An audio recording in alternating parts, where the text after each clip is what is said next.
ان کی مدد بھی نہ کی جائے. ضربت علیہم الذلہ، ان پر اللہ نے رسوائی مسلط کر دی ہے. کیوں؟ پیغمبر آ گئے ہیں. پہلے یہ کہتے تھے، سورہ البقرہ میں آتا ہے، اس نبی کے وسیلے سے دعائیں مانگا کرتے تھے.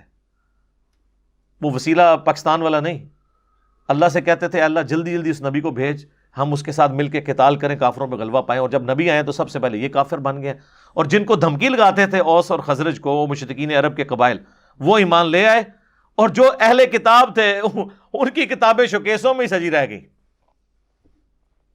آج بھی علماء کے ساتھ ایسے یہی ہو رہا ہے کہ جی ایڈی ایڈی ڈگریاں لے کے انہوں نے گالی نہیں کوئی سنتا. وہ منڈے نو سنتے ہیں سارے انجینئر نو. وہ بھائی انجینئر نے کتاباں کڈ کے پبلک سامنے رکھیاں نے، تھوڑے نے کتاباں ویسے سجا کے رکھیاں نے، ویسے تو پڑھی نہیں، جو پڑھی ہوئی وہ بھی نہیں بتائی. تو بس یہی ہوگا آپ کے ساتھ. ضربت علیہم الذلہ اینما ثقفوا، یہ ذلت میں ہی رہیں گے جہاں کہیں بھی پائے جائیں گے. الا بحبل من اللہ، ہاں اللہ کوئی ان کو سہارا دے دے وقتی طور پہ، کوئی ایسا کوئی تقدیر غالب آ جائے کہ ان کو کوئی سکون کا سانس مل جائے. وحبل من الناس، یا لوگ کوئی ان کو پناہ دے دیں یہودیوں کو. ادروائز ان کی ذلت ان کا مقدر ہے. اور آپ دیکھیں حضرت عیسیٰ کے ساتھ انہوں نے غداری کی، اس وقت سے ذلت کاٹی انہوں نے 2000 سال تک. یہ اب آ کے ان کو تھوڑا سکون ملا ہے 1917 میں بالفور ڈکلیریشن کے بعد. یہودیوں کو جو آباد کاری کی اجازت اسرائیل میں مل گئی، 1948 میں اسرائیل قائم ہو گیا. 1967 میں انہوں نے عرب کو جنگ میں شکست دے کے اسرائیل کو اتنا بڑا کر لیا. ہم جس ایرا میں جی رہے ہیں نا، اس ایرا میں جو یہودیوں کا سٹیٹس ہے نا، یہ بہت بہتر ہے. پچھلے 2000 سال سے تو ذلت کاٹ رہے تھے. 500 سال تک تو یہ بیت المقدس میں انٹر نہیں ہو سکے، کیونکہ بیت المقدس پہ قبضہ تھا عیسائیوں کا. عیسائی ان کو اپنے نبی کا قاتل سمجھتے تھے. وہ تو یہی سمجھتے ہیں نا سولی دیے گئے. اور وہ حضرت عیسیٰ علیہ السلام کو معاذ اللہ آؤٹ آف ویڈ لاک مانتے تھے. میں اردو میں نہیں کہہ رہا، آپ گستاخی کا فتوی لگا دیں گے. یعنی میں نے کئی ایک باتیں کافروں کی کوٹ کی ہیں تو میرے کھاتے میں ڈال دیے. دیکھو یہ نبی کے بارے میں کیا الفاظ استعمال کر رہے ہیں. اب نبی کے بارے میں اس سے بڑا کوئی لفظ استعمال ہو سکتا ہے کہ یہ آؤٹ آف ویڈ لاک پیدا ہوا ہے؟ دیکھیں نا، اس کو ذرا آپ انگلش میں ٹرانسلیٹ کریں. ایسے ہے بھی انگلش ہے، لیکن میں زیادہ مشکل انگلش بولی ہے، کیونکہ میں اگر دوسرے لیے انگلش بولاں گا تو اکثر لوگوں کو پتہ بھی لگ جائے گا. تو اتنا جب کنفلکٹ ہو تو وہ دونوں کیسے اکٹھے ہو سکتے ہیں؟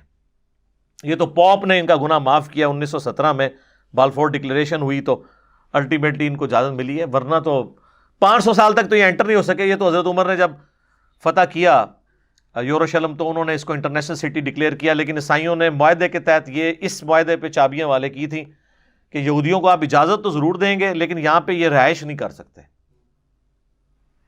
اور وہ مسلسل معاہدہ چلتا رہا. سلطنت عثمانیہ کو بھی بڑی بڑی رشوت آفر ہوئی صلیبیوں کی طرف سے، لیکن انہوں نے کہا حضرت عمر کے اس معاہدے سے ہم پیچھے نہیں ہٹیں گے. اسی لیے سلطنت عثمانیہ کو توڑوایا گیا. میری پچھلے دنوں ایک ویڈیو بھی ریکارڈ ہوئی ہے ڈیٹیل سے نزول عیسیٰ کے اوپر، اس میں نے ساری باتیں بتائی ہیں. تو وہی ہے کہ یہ لوگوں کا سہارا ان کو ہوگا. آج یہودی جو ہے نا، ان کو لوگوں کا سہارا ہے. ادروائز یہ مٹھی بھر ہیں اور پوری دنیا کی اکانومی انہوں نے کنٹرول کیا ہے. وہ کن لوگوں کا سہارا ہے؟ کرسچنز کا. کرسچنز آج ان کی حمایت چھوڑ دیں، ان کے کتے کی اوقات نہیں ہوگی. پوری عیسائی دنیا اس وقت یہودیوں کی بیک پہ کھڑی ہوئی ہے. امریکہ کا سہارا ہے نا. آج اگر اسرائیل کے پاس اتنی لیٹسٹ ٹیکنالوجی ہے تو وہ ٹھیک ہے، اب تو ان کی بھی کمپیٹنسی بہت ہو چکی ہے، لیکن انیشلی تو سب کچھ امریکہ نے ان کو دیا ہے. تو یہ اللہ تعالیٰ مانا، یا تو اللہ ان کو کوئی سہارا دے دے یا لوگوں کا سہارا. وَبَاءُوا بِغَضَبٍ مِّنَ اللَّهِ، اور یہ اللہ کے غضب کے مستحق ہوئے. وَضُرِبَتْ عَلَيْهِمُ الْمَسْكَنَةُ، اور ان پر ہم نے جو ہے نا وہ محتاجی ایسی مسلط کی ہے، غریب الوطنی کی زندگی گزاریں گے. گزارتے رہے ہیں، در بدر پھرے ہیں 2000 سال تک. اب آ کے اسرائیل میں وہ آباد ہونا شروع ہیں. اور پھر آپ کی پچھلی 20ویں صدی کے اندر تو بہت بڑا ان کے ساتھ ہٹلر نے جو کچھ کیا، لاکھوں یہودی قتل ہوئے. ہم ہٹلر کی اس ایکٹیویٹی کو تو غلط سمجھتے ہیں، لیکن ان کو اعمال کی سزا اللہ کی طرف سے اس اعتبار سے ملی. اللہ تعالیٰ ظاہر ہے جب اپنے ماننے والوں کو بھی مرواتا ہے تو اپنے دشمنوں کے ذریعے مرواتا ہے. وہ قصور ان کا ہی ہوتا ہے. تو ان پہ عذاب کی قسطیں آتی رہی ہیں. اور آخری قسط آنی ہے جو بخاری مسلم میں کہ مسلمان حضرت عیسیٰ کے ساتھ مل کر دجال کے خلاف قتال کریں گے. دجال یہودیوں کا لیڈر ہوگا اور اللہ کی ایسی غیبی مدد ہوگی کہ اگر کسی پتھر کے پیچھے بھی یہودی چھپا ہوا نا یا درخت کے پیچھے، وہ درخت اور پتھر کو بھی اللہ تعالیٰ زبان دے گا، وہ کہے گا ایھا المسلم، یا مسلم، میرے پیچھے یہودی اسے قتل کر دے، سوائے ایک غرقد کے درخت کے، وہ ان کو پناہ دے گا جو انہوں نے بہت بڑی تعداد میں کاشت کی ہے وہاں پہ اسرائیل کے اندر۔ میرا اس پہ کلپ بھی ہے، میں نے وہ غرقد کا درخت دکھایا بھی ہے، وہ جھاڑی اتنی بڑی ہے اس میں بندہ چھپ بھی جائے تو نظر نہیں آتا۔ تو صدا آئے گی اے مسلم، اے بریلوی دیوبندی سنی شیعہ نہیں، اے مسلم، ٹھیک ہے جی۔ تو آپ نے یہ نہیں سمجھنا کہ کوئی انجینئر صاحب کی ویڈیو چل پڑی ہے، میں ہوں مسلم علمی کتابی۔ تو انشاءاللہ امید ہے کہ اس وقت تک یہ سارے معاملات مسلم والے ہی ہوں گے انشاءاللہ۔ تو وہ آخری قسط جو ہے نا ان پہ ابھی عذاب کی باقی ہے۔ ذالک بانہم کانوا یکفرون بآیات اللہ، یہ اس لیے کہ یہ اللہ کی آیتوں کا کفر کرتے تھے۔ ویقتلون الانبیاء بغیر حق، انہوں نے اپنے نبیوں کو بھی ناحق قتل کیا ہے، رسولوں کو نہیں، نبیوں کو۔ اچھا وہ نبی بھی اپنے خاندان کے، بنی اسرائیل کے پیغمبروں کو قتل کیا ہے۔ اس کو آپ ویسے امیجن اس طرح کر سکتے ہیں، آپ سوچتے ہوں گے کس طرح کوئی اپنے نبی کو قتل کر سکتا ہے جب ماننے والا ہو؟ جناب کر سکتا ہے۔ کیا مسلمان اسلام کے نام پہ دوسرے مسلمان کو نہیں قتل کرتا؟ وسیع تر مفاد کے اندر یہ بھی جو یہ واقعہ ہوا ہے آپ کا خوشاب کے اندر، جس پہ میری ویڈیو آج اپلوڈ ہو گئی ہے، کنا ہی جو دھواں کرنے والی ویڈیو ہے، فل ٹاس ملی سی بونڈری تو باہر چھٹی ہے اللہ دے فضل نال، پورا فرقہ الٹا گیا۔ ویڈیو ویکھیو، کوئی ویڈیو دکھانے کی ضرورت نہیں کسی نے، وہ والی ویڈیو دکھائیں۔ اس کا عنوان ہے bank managers incident, counter narrative and critical analysis. وہ دیکھیں جناب کیا ہوا ہے۔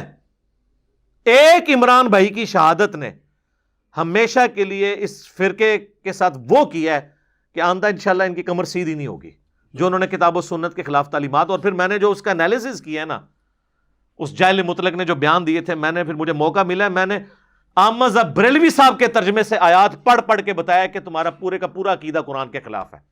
خود نہیں ترجمہ کیا، اور وہ ترجمے ایک ایک ہم نے ڈسپلے کی ہیں، 25 سے 30 ہمارے آورز لگ گئے ہیں ورکنگ اس کلپ کو تیار کرنے میں، اس میں حوالے لگانے میں، ویڈیوز بھی ڈالی ہیں جتنی پولیس اسٹیشن کی اور بیانات کی۔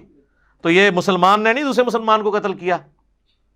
حق کے لیے جو بھی آواز بلند کرے گا وہ قتل ہوگا۔